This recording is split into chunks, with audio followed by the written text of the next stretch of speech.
महादेव, स्वागत है आपका अपने YouTube चैनल अलौकिक कथा पर। आज संजय जी का प्रश्न है, महाराज ब्रह्मचर्य जीवन कैसे जिए, ब्रह्मचर्य कैसे रह सकते हैं, ब्रह्मचर्य का पालन कैसे कर सकते हैं। आइए आज की हम इस वीडियो में जानेंगे ब्रह्मचर्य क्या है, ब्रह्मचर्य के लाभ क्या हैं, ब्रह्मचर्य से हमारा आपका नुकसान क्या होता है। सर्वप्रथम हम उस परम पिता परमात्मा को नमन करते हैं जिसने हमें मनुष्य का तन बनाया, हमें मनुष्य का तन प्रदान किया, क्योंकि बड़े भाग्य से हम आप सबको मनुष्य का ये तन प्राप्त होता है। याद रखो, जीवन में मनुष्य का तन मिला है तो भगवान को प्राप्त करो। क्यों? क्योंकि भगवान को यदि मनुष्य का तन पा करके नहीं प्राप्त कर पाए ना, तो जीवन में कुछ कर नहीं पाओगे।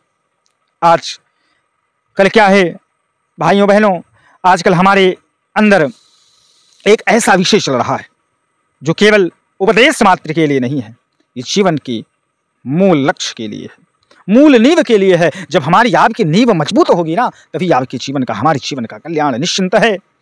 जिसके बिना साधना अधूरी है, जिसके बिना सेवा अधूरी है, जिसके बिना सफलता अधूरी है।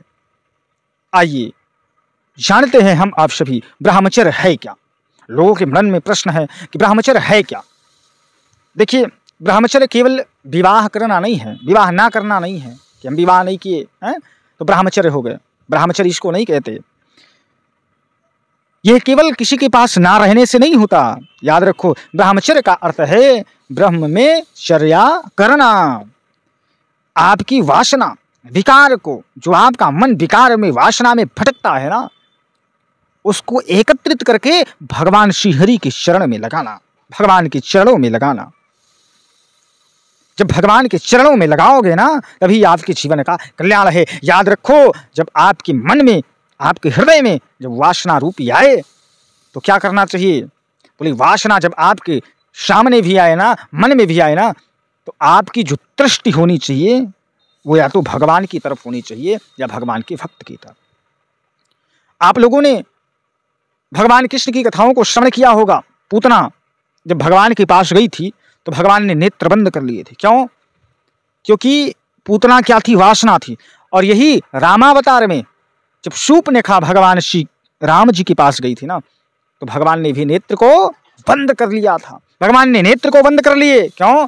क्योंकि भगवान ने उपदेश दिया, जब वासना हमारे पास आवे तो हमारी दृष्टि किसके ऊपर होनी चाहिए। बोले, भगवान पर या भगवान के भक्त पर। तो भगवान के पास गई तो सीत ही चितई कहीं प्रभु बाता। भगवान ने किसको देखा? मैया को देखा। और जब वही वासना लक्ष्मण जी के पास गई तो लक्ष्मण जी की दृष्टि किधर थी? प्रभु ही चितई बोले मृदु वाणी। लक्ष्मण जी भगवान को देख करके बोल रहे हैं। इसलिए जब वासना हमारे आपके समीप आवे, निकट आवे, तो हमारा मन कहाँ होना चाहिए? भगवान की शरण में या भगवान के भक्त की शरण में हमारा आपका जो मन है वो होना चाहिए। ऐसे ही जो हमारी कामियां शक्ति हैं उन पर हमें संयम बरतना होगा। याद रखो, जब हम आप सब ब्रह्मचर्य का पालन करेंगे ना, तो हमारी बुद्धि जो है वो तीव्र होगी, विकसित होगी। ब्रह्मचर्य नष्ट कैसे होता है ये भी जान लो। ब्रह्मचर्य नष्ट कैसे होता है? आजकल के सब समय में सबसे बड़ा ब्रह्मचर्य को नष्ट करने का शत्रु हमारा आपका मोबाइल फोन बना बैठा है। आप लोग सोच रहे हैं महाराज मोबाइल कैसे? देखो, याद रखो, ये फोन ही सबसे बना हमारा आपका वासना का जो केंद्र है नष्ट करने का, ये बना बैठा है। याद रखो, क्या करते हैं हम आप सब? देख देख कर, सोच सोच कर, क्लिक क्लिक कर करके हम आप सब अपने मन को ना गटर बना बैठे हैं। अब विचार करो, जब जहां भगवान का स्मरण करना चाहिए, भगवान का चिंतन करना चाहिए, भगवान प्रभु का स्थान होना चाहिए, उस मन को हम आपने गटर बना दिया। युवा अवस्था में हम आपने किया क्या? फिल्मों को मन में धारण किया है। हम आपने फिल्म देख देख करके अपने मन को बेकार कर दिया। याद रखो, हम आपको ऐसा नहीं करना है। अगर ऐसा करते हो तो आपके जीवन में कभी सुख की अनुभूति नहीं होगी, मन शांत नहीं होगा, मन अशांत होगा। ब्रह्मचर्य के लाभ क्या हैं? ब्रह्मचर्य के लाभ क्या है भाई? देखिए, अगर आपने ब्रह्मचर्य का पालन किया तो जीवन में ना कुछ भी असंभव नहीं है। बुद्धि आपकी जो है वो प्रखर होगी, शरीर में असीम ऊर्जा होगी, वाणी में जादू आ जाएगा, बोलने की आपको क्षमता अधिक होगी। आप केवल 3 महीने ही केवल ब्रह्मचर्य रख करके देख लीजिए, आपकी वाणी में वो मिठास आ जाएगी ना कि क्या ही कहना। यदि 3 महीने भी यदि ब्रह्मचर्य रह जाइए आप, और उसके बाद यदि आपकी जो संतानें होगी ना, वो भगवान के निश्चिंत ही भक्त होंगी। याद रखा, ये ब्रह्मचर्य कोई कल्पना नहीं है, ये साधु संतों का, ऋषियों का अनुभव है। इसलिए स्वामी विवेकानंद, स्वामी रामतीर्थ, छत्रपति शिवाजी ने ब्रह्मचर्य का पालन किया, इसलिए इतिहास में आज भी उनका नाम अमर है। ब्रह्मचर्य से नाश क्या क्या होता है, सबसे बड़ी हानि क्या है भाइयों? अगर तुमने यह अमूल्य रत्न को ना बहा दिया, तो आपके पास कितना भी धन हो, कितना भी सब कुछ भरा पड़ा हो, यश हो, परंतु मन अशांत रहता है, हृदय जो है ना वो रिक्त रहेगा, यह जीवन अधूरा रहेगा। याद रखना, ब्रह्मचर्य जो है ना, ब्रह्मचर्य नाश जो आप कर रहे हैं, ये आत्महत्या की समान है। ये सिर्फ शरीर की बात नहीं, आत्मा की बात है। कैसे करें ब्रह्मचर्य की रक्षा, आइए जानते हैं। सबसे पहले ब्रह्मचर्य की यदि रक्षा करना है तो बुरी संगति से हम आपको दूर रहना पड़ेगा। अब आप लोग सोच रहे हैं बुरी संगति क्या है? देखिए, जब बुरी संगति से, लोगों की संगति से आप दूर रहेंगे तभी आप ब्रह्मचर्य की रक्षा कर पाएंगे। भाई, आप जैसा जिसकी संगति करेंगे ना, वैसे ही आपकी बुद्धि जो है वो वैसी होती रहेगी।